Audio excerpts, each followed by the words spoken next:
Écoutez, il y a effectivement des communautés très importantes de Français ou d'Européens qui viennent d'ailleurs.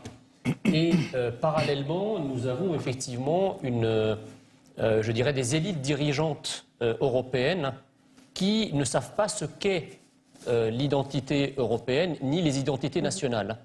Donc, si vous voulez, nous avons, pour poser un peu la problématique, nous avons effectivement des populations ou des communautés qui ont des identités extrêmement fortes, qu'elles entendent continuer à appliquer, et en face, nous avons, je dirais, des dirigeants, des élites intellectuelles, politiques, étatiques, juridiques, etc., qui considèrent que l'Europe, et la France notamment, est une sorte de terre brûlée identitaire, qu'il n'y a pas d'identité. On se réfère à l'homme, mais on ne sait pas quel homme, d'où il vient, quelle est son histoire, quelle est son identité. Et donc effectivement, la nature ayant horreur du vide, c'est un peu, je dirais, le combat entre le zombie et le fanatique.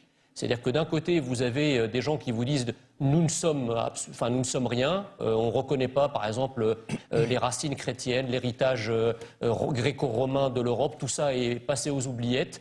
Et on a effectivement un désert culturel et identitaire.